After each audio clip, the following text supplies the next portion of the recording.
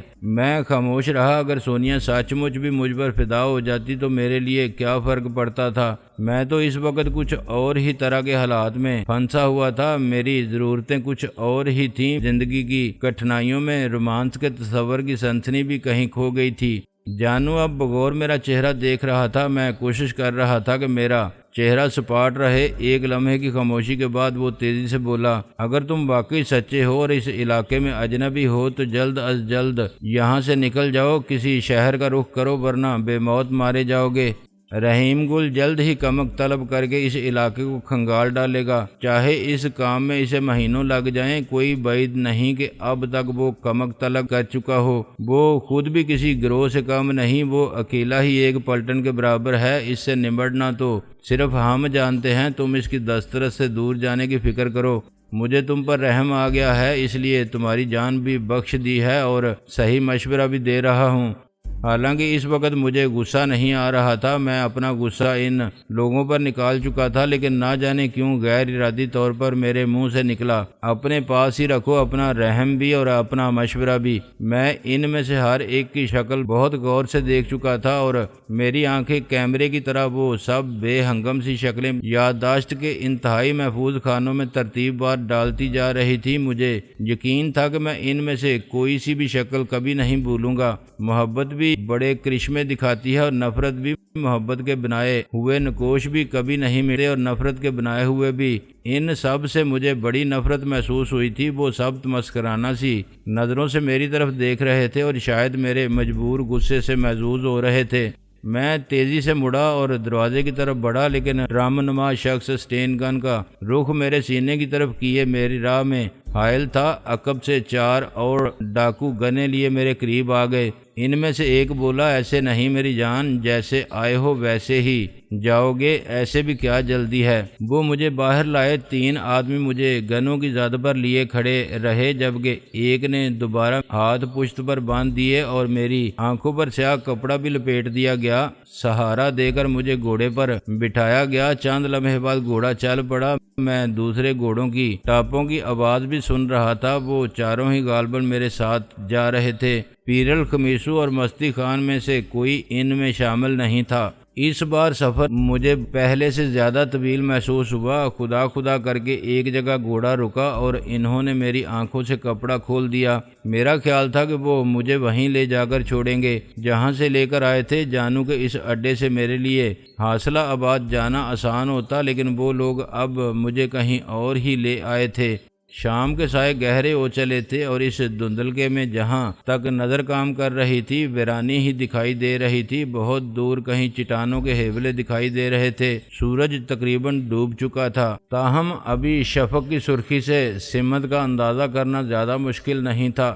میرے ساتھ آنے والے 4 افراد کو دیکھ کر کوئی نہیں کہہ سکتا تھا کہ وہ ڈاکو تھے۔ وہ نہایت نفیس قسم کی شلوار قمیضوں میں تھے، پیروں میں شاندار جوتے تھے، عمدہ واسکٹیں زیب تن کیے ہوئے تھے، سروں پر کلف لگی سفید پگڑیاں تھیں۔ میرے ساتھ دینگا مشتی میں ان کے حلیے ذرا خراب ہوئے تھے، لیکن زیادہ میرا ہی حلیہ خراب ہوا تھا کیونکہ میں اکیلا تھا۔ تاہم وہ اب بھی معززین ہی نظر آ رہے تھے جبکہ میں ڈاکو دکھائی دے رہا تھا۔ یہ کوئی نئی بات بھی نہیں تھی، معاشرے کا چلن ہی کچھ ایسا ہو گیا تھا۔ ڈاکو معزز دکھائی دیتے تھے، شرفا چور چور سے نظر آتے تھے۔ جس نے میری آنکھوں سے کپڑا ہٹایا تھا، اس کا گھوڑا میرے گھوڑے سے تقریباً جڑا کھڑا تھا۔ وہ حقارت امیز انداز میں میرے منہ پر تمانچہ رسید کر کے بولا، جا اڑ جا رے پنچھی کے، اب یہ دیس ہوا بیگانہ، عیش کر پٹھے تیری قسمت اچھی تھی۔ میرے ہاتھ ابھی بندھے ہوئے تھے، میرے اندر بال کھاتے ہوئے نفرت کے آتش فشاں نے ایک مجبور سی کربٹ لی۔ میں نے تمانچہ مارنے والے کو موٹی سی گالی دیتے ہوئے کہا، تم جیسے لوگوں کی پہچان یہی ہوتی ہے کہ وہ تعداد میں کہیں زیادہ ہوتے ہوئے ہاتھوں میں اسلحہ رکھتے ہوئے بھی ایسے نہتے لوگوں کو مارتے ہیں جن کے ہاتھ تک بندھے ہوتے ہیں۔ یہ کہہ کر میں نے اس کے منہ پر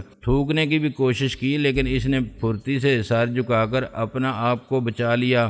وہ سیدھا ہو کر شفاقانہ انداز میں مسکراتے ہوئے بولا، ابھی تمہاری حسرت پوری کر دیتا ہوں۔ اس نے پھرتی سے میرے ہاتھوں کی بندشیں کھول دیں اور بولا، تمہیں شاید اپنے بارے میں بہت خوش فہمی ہو گئی ہے۔ اس بےہودہ بھگدڑ اور افراتفری میں ہم تمہیں قابو میں نہیں کر سکے اور اتفاق سے خمیسو پر بھی تمہارا ذرا صحیح ہاتھ پڑ گیا، لیکن میں خمیسو نہیں ہوں۔ یہاں ذرا کھلے میدان میں دیکھ لیتے ہیں تم کتنے پانی میں ہو۔